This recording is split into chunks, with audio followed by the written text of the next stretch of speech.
हमारे अभी सम्मानीय हमारे जो पूर्व वक्ताओं ने बहुत अच्छी अच्छी बातें आप सभी के समक्ष रखी। मैं भी केवल 3 बात बोलूंगा कि हम जिस समाज में पैदा हुए हैं, अभी हमारे बड़े भाई साहब सम्मानीय हेमराज भारसकर सर ने भी बहुत अच्छी बातें कही कि अपने अपने स्तर से सारे लोग अच्छा काम कर रहे हैं। कई लोगों का काम क्या होता है, पर्दे के पीछे होता है, कई लोगों का काम पर्दे के आगे रहता है। और मैं चाहूंगा एक बार सारे लोग आगे वाले जो पर्दे के आगे हैं और जो पीछे रह के समाज को सपोर्ट करते हैं, उन सारे लोगों के लिए एक बार तालियां बजा दीजिए। मैं हमेशा कोशिश करता हूं कि मैं जिस समाज में पैदा हुआ हूं, मैं सिर्फ व्यक्तिगत की बात कर रहा हूं। मैं जिस समाज में पैदा हुआ हूं, उस समाज के रीति रिवाज परंपराओं की बदौलत जो संवैधानिक अधिकारों के बल पे मैंने डॉक्टरी की पढ़ाई किया और बाबा साहब का सबसे बड़ा अनुयायी हूं कि आप जिस पद में हो तो वहां से आप अपने समाज के लिए क्या कर रहे हैं, पे बैक टू सोसाइटी। आप समाज की ओर मुड़ के देखिए।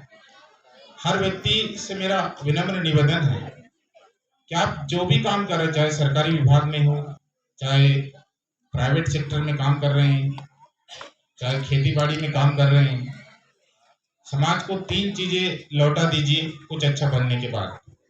एक समय, एक पैसा और ज्ञान। ये 3 चीज मांगता है समाज। हर व्यक्ति अगर अपने से शुरुआत करे कि मैं अगर कुछ बना, बस डॉक्टर ध्रुव जो चमक रहे हैं, आज कहीं ना कहीं मेरे माता पिताओं का आशीर्वाद, मेरे भैया लोगों का आशीर्वाद, भाभीियों का आशीर्वाद, समाज का आशीर्वाद के दम से आज मैं चमक रहा हूं। ये कोई अकेले की बदौलत नहीं, मैं तो सिर्फ कर्म किया और आप लोगों ने हौसला दिया, इसलिए आज मैं चमक भी रहा हूं, लोगों को चमका भी रहा हूं। इसी को बोलते पे बैक टू सोसाइटी।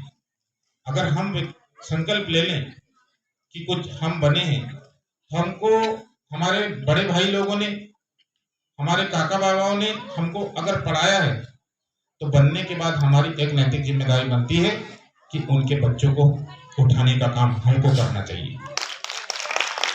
तभी तो हमारा समाज, हमारा घर परिवार सुधरेगा। ऐसा हर व्यक्ति को सोचना चाहिए, क्योंकि कार्यक्रम तो होते रहते हैं, लेकिन परिवर्तन क्या हो रहा है उस पर भी चिंतन मंथन करने की आवश्यकता है। कई बार हम मंच पे बोलते हैं कि बड़ी बड़ी बातें हो जाती हैं, लेकिन जब बैकग्राउंड देखते हैं तो बैकग्राउंड में कुछ नहीं मिलता है। तो प्रयास आज से ऐसा करें और 24 घंटे ये सोच बना के रखें कि हम अपने घर परिवार के लिए, अपने समाज के लिए, अपने गांव के लिए, अपने गांव का मतलब होता है हमारे गांव में और भी समाज के कुछ बच्चे रहते हैं, क्योंकि गांव का विकास तभी होगा जब गांव के सारे लोगों का विकास होगा, तब हमारे गांव की पहचान होगी कि विकसित गांव है। तो सारे लोगों को चलने की आवश्यकता है, सारे लोगों को लेके चलने की आवश्यकता है। तो ऐसी सोच आप लोग सारे लोग यहाँ पर मतलब बना के चले। और बहुत सारी बातें, एक और चीज, जैसा कि शिक्षा के क्षेत्र में हम लोग काम कर रहे हैं, तो कहीं ना कहीं अभी हमारे जो सम्मानीय इरफाज दादा ने बहुत अच्छी बातें कही कि जो हमारे समाज के जो युवा हैं, सबसे ज्यादा एक्सीडेंट में होने की मतलब कहानी खत्म हो रही है। उसके पीछे जितने भी जो हमारे माता पिता लोग हैं, कहीं ना कहीं जागरूक नहीं है बच्चों के प्रति। आज कोई अगर दारू पी रहा होगा ना साइड में, तो हम नहीं बोल सकते हैं, वो एक शब्द बोल देंगे हमको, तुम्हारे बाप का थोड़ी ना पीता है। बोलेंगे कि नहीं बोलेंगे? बोलेंगे। तो ये सारे अपने अपने जो बच्चे हैं, उनके प्रति माता पिता जागरूक होना चाहिए। कई बार मैं कल भी रात को मैं हरदा गया था, लगभग 1-2 बजे मैं रिटर्न हुआ वहां से, इसलिए मैं यहाँ आने में लेट हो गया। मेरी टीम भी यहाँ पे नहीं, बाकी लोग सो रहे होंगे।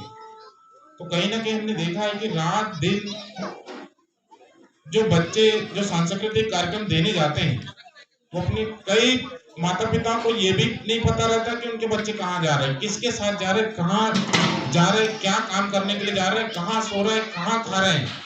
इसलिए कहीं ना कहीं हमारे समाज की जो बहु बेटियों के ऊपर दिनों दिन अत्याचार हो रहे हैं। कारण क्या है? जागरूक नहीं।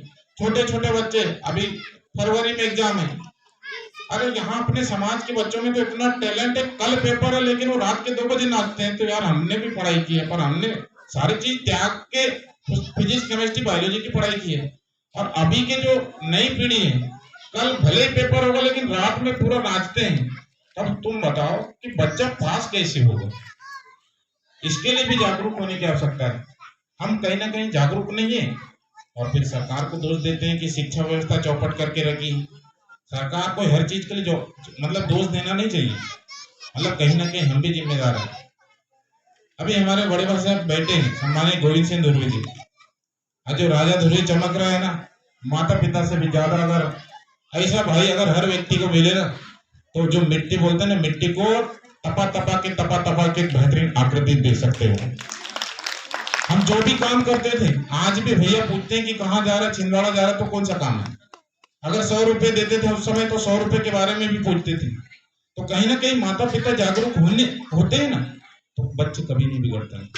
तो यहाँ से अपन संकल्प लेके जाएं, अपने बच्चों को मतलब अपने बच्चों पे ध्यान देना चाहिए कि क्या बदलाव हो रहा है बच्चों में, किस प्रकार की क्या चीजें की जरूरत है, इस सारी चीजों पे ध्यान देने की आवश्यकता है। हमारा समाज तभी सुरक्षित होगा जब हम अपने घर परिवार के जो नए पौधे हैं, इनको समय समय पे खाद बीज अच्छा देंगे, पानी देंगे, और आजू बाजू का खरपतवार उगेगा तो वो कीटनाशक दे के इसको खत्म करेंगे, तभी वो मजबूत फलदार वृक्ष बनेगा और वो समाज को फल देने का काम करेगा।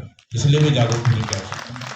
तो एक बार पुनः आप सभी को अंग्रेजी नववर्ष की भी बहुत बहुत शुभकामनाएं, क्योंकि हैप्पी न्यू ईयर तो बोलना ही पड़ेगा, क्योंकि दुनिया में रहते हैं तो सबके साथ थोड़ा थोड़ा ताल मिलाना पड़ेगा।